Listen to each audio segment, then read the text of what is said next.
Qué duda cabe que a nadie, desde el más importante al más pequeño, al más adulto que al más jovencito, a nadie nos gusta que nos corrijan, a ninguno nos gusta que nos llamen la atención. No nos gustan los mandatos, no nos gusta obedecer. A todos nos sale de vez en cuando el espíritu rebelde, que en definitiva es la soberbia de la serpiente primigenia que quiere apartarnos del querer de Dios. Y sin duda, el Adviento, con todos sus matices diferentes, uno de ellos es precisamente prepararnos a la obediencia de María, a la obediencia de Juan el Bautista y, por supuesto, a la obediencia del Hijo de Dios, que aprendió sufriendo a obedecer, nos dice la carta a los Hebreos. Por lo tanto, la liturgia de la palabra de Dios es hoy una llamada de atención para que nos revisemos, para que nos miremos en el corazón y nos preguntemos si de verdad estamos dispuestos a vivir en obediencia. Es decir, creer que para mí la vida es dada por el Padre, es vivir en obediencia al Padre, que yo no sé lo que es el mañana, que yo no sé lo que es bueno para mí.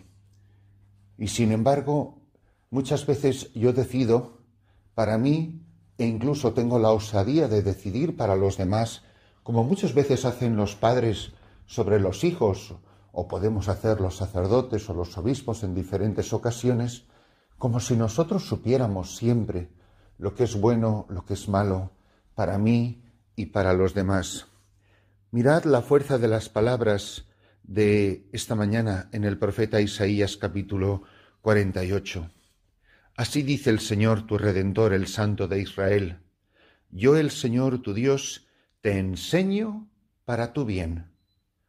¿Cuánto nos cuesta ser enseñados y cuánto nos cuesta y cuánto nos gusta enseñar a los demás?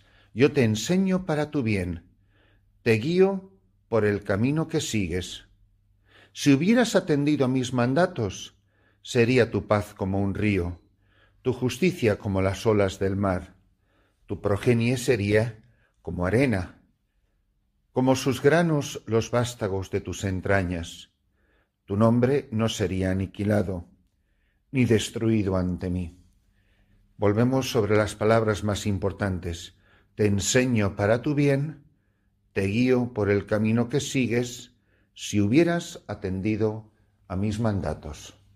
Qué diferente hubiera sido nuestra vida si siempre hubiésemos vivido en obediencia de amor a Dios.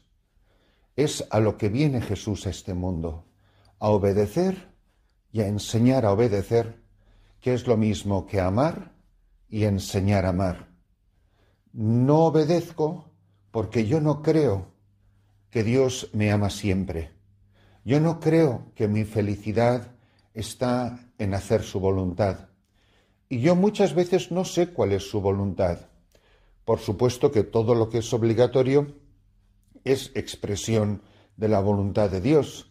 Esto se ve fácilmente, pues en el ejemplo obvio de los 10 mandamientos o los preceptos de la Iglesia, en fin, y otras enseñanzas que fácilmente se derivan de la palabra de Dios, del magisterio de la Iglesia. Pero no es menos cierto, estaréis todos de acuerdo seguro, que a veces no es tan fácil saber qué es lo que Dios quiere. Que muchas veces el ser humano se encuentra en un cruce de caminos. No sabe bien. Es más, a veces el querer de Dios, la voluntad de Dios, se nos presenta como incomprensible, como, me atrevo a decir, irracional, muy difícil de aceptar. Esto es lo que veremos en las expresiones de la palabra de Dios. Lo veremos cuando Dios nos sale al encuentro como a la Santísima Virgen María. Ella no duda de que el ángel es real. Ella no sospecha que el ángel es una fantasía de su imaginación. Pero sí es verdad que cuando el ángel le revela el querer de Dios, es una mujer que queda desconcertada. Ella y San José van a vivir tantas veces su vocación, iba a decir cristiana, pero es así, su adhesión a Cristo con dificultad, con perplejidad. Es decir, esto no es lo que yo me imaginaba que estaba en el plan de Dios para mi vida en este momento. Y sin embargo, aquí me encuentro. Los relatos de la infancia no pueden de ser más chocantes, desde la Anunciación a la persecución de Herodes, a la presentación en el templo y en los diálogos con Simeón y con Ana la profetisa. Y ya dice, se preguntaban, ¿qué será de este muchacho? ¿Qué va a ser de este niño?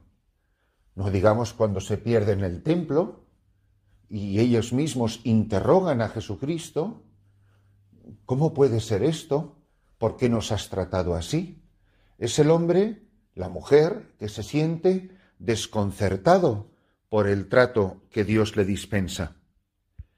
En el pasaje, y en el Salmo responsorial, que es nada menos que el Salmo 1, dice, dichoso el hombre que no sigue el consejo de los impíos, que no desobedece a Dios, ni entra por la senda de los pecadores, ni se sienta en la reunión de los cínicos, sino que su gozo es la ley del Señor y medita su ley día y noche. Será como un árbol plantado al borde de la acequia, da fruto en su sazón y no se marchitan sus hojas. Y cuanto emprende, tiene buen fin. ¿Qué pasa con el desobediente? No así los impíos, no así. Serán paja que arrebata el viento. Porque el Señor protege el camino de los justos, pero el camino de los impíos, la vida de los desobedientes, acaba mal.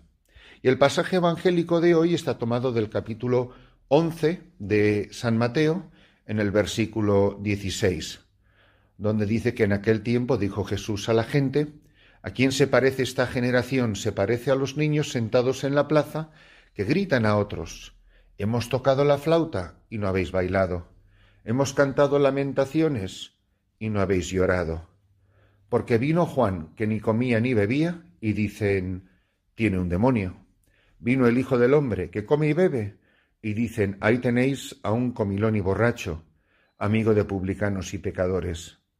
Pero los hechos dan razón a la sabiduría de Dios.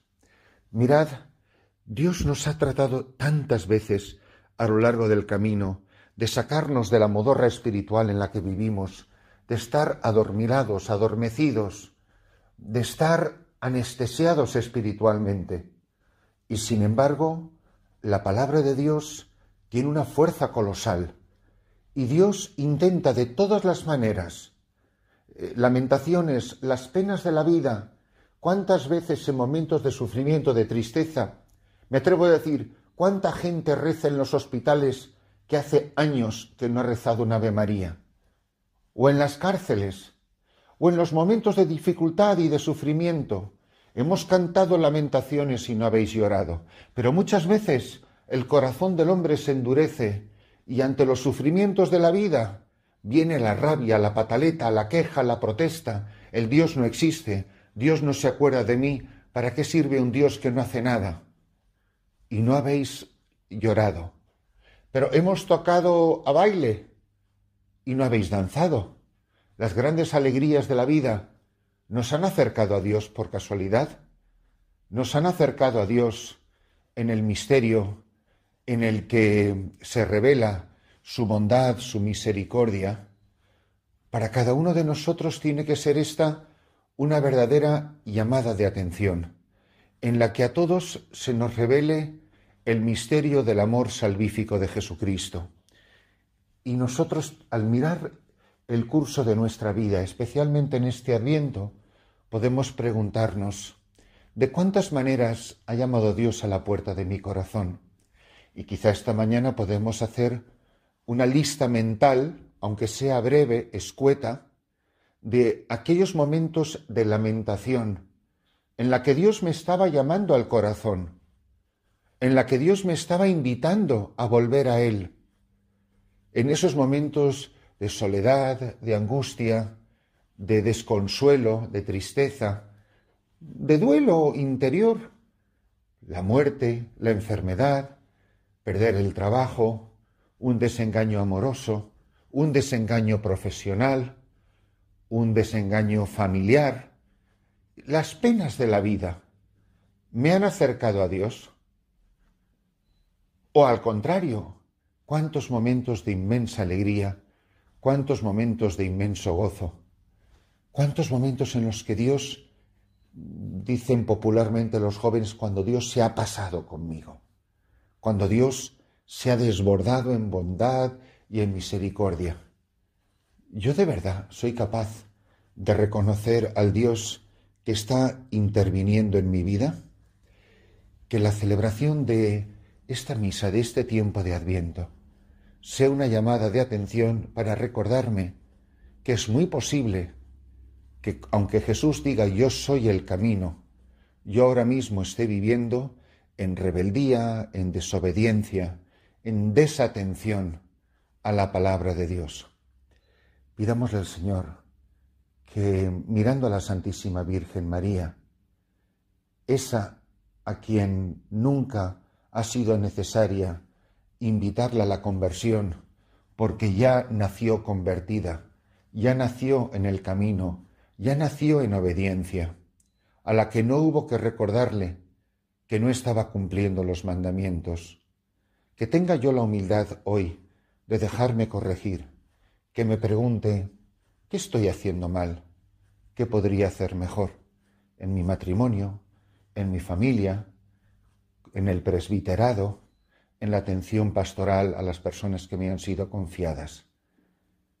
Que tengamos la humildad de escuchar hoy la palabra de Dios y dejemos al Señor decirnos, vuelve a mí con todo tu corazón en obediencia.